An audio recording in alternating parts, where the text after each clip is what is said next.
সংগ্রামী উপস্থিতি, ভারত সরকার নতুন করে এদেশে আবার বিপুল পরিমাণে অর্থ বিনিময়ে একটি দালাল দলকে নিয়োগ করেছে। আপনারা দেখে থাকবেন, ভারতীয় অসংখ্য গণমাধ্যমে নিউজ হয়েছে, খবর প্রকাশ হয়েছে যে তারেক রহমান কয়েকটি শর্ত মেনে নিয়ে মুসলিকা দিয়ে বাংলাদেশে এসেছে।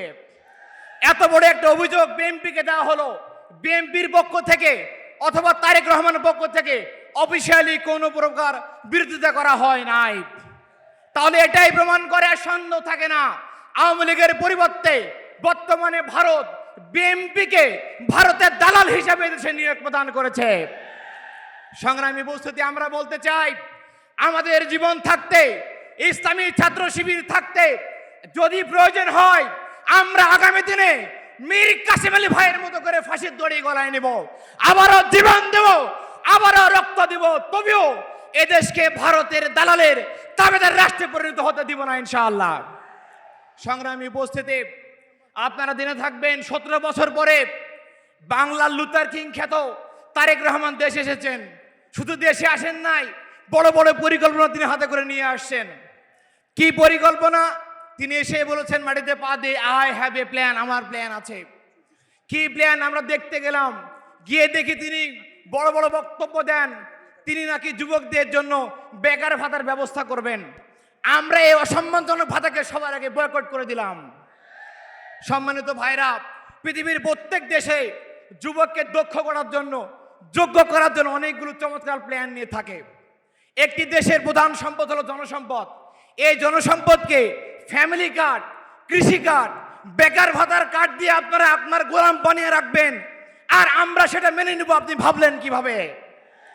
মনে রাখবেন, আমরা কারো দয়া দক্ষিণায় বাঁচতে চাই না, আমরা কারো করুণায় বাঁচতে চাই না।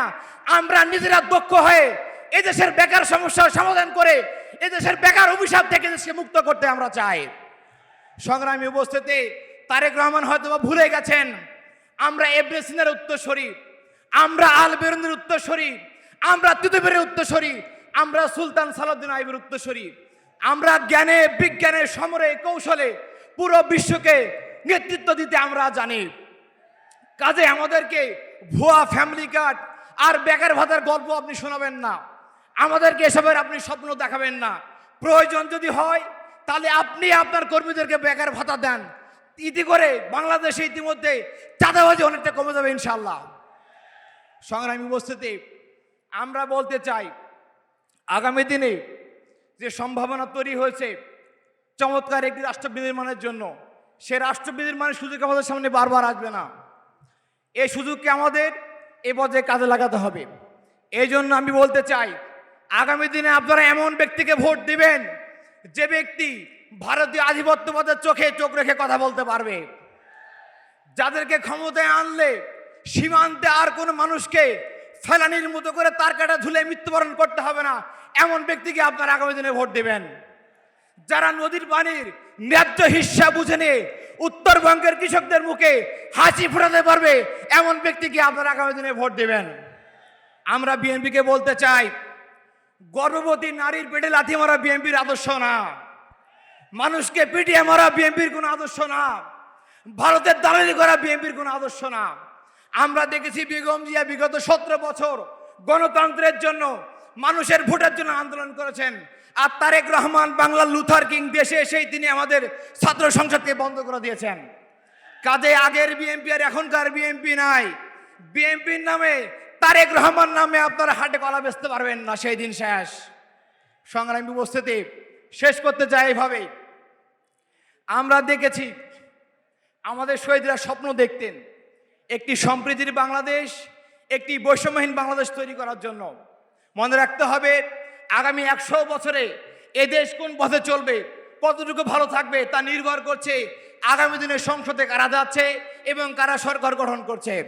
কাজেই যারা জুলাই অভ্যুত্থানকে মানে না, যারা জুলাই সংস্কার চায় না, যারা জুলাই সনদ চায় না, এদেরকে আমাদেরকে বয়কট করতে হবে। কোনো চাঁদাবাজ, কোনো ধর্ষক, কোনো নারীর পক্ষে আমরা আগামী দিনে ভোট দেবো না ইনশাল্লাহ। আগামীর বাংলাদেশ হোক ইনসাফের বাংলাদেশ। শেষ কথা হলো, আরমান ভাই শুধুমাত্র 11 দলীয় জোটের প্রার্থী নয়, আরমান ভাই শুধুমাত্র দাড়িপাল্লার কোনো প্রার্থী নয়, আরমান ভাই ইসলামী ছাত্র শিবিরের সাবেক সদস্য। সে আরমান ভাইকে যদি আপনারা বিজয়ী করেন, প্রকৃত অর্থে ইসলামী ছাত্র শিবির এই ঢাকা 14 আসনে বিজয় হবে ইনশাআল্লাহ। যদি আপনারা ওনাকে বিজয়ী করতে পারেন, আমরা বিশ্বাস করি আরমান ভাই আপনাদের ভোটের সম্মান রক্ষা করে এ জনপদের মানুষদেরকে একটি সুন্দর শহর উপহার দিতে পারবে ইনশাআল্লাহ। আগামীর বাংলাদেশ হোক ইনসাফের বাংলাদেশ, আগামীর বাংলাদেশ হোক মানবতার বাংলাদেশ। বাংলাদেশ জিন্দাবাদ, ইসলামী ছাত্র শিবির জিন্দাবাদ। আল্লাহ হাফেজ। ধন্যবাদ।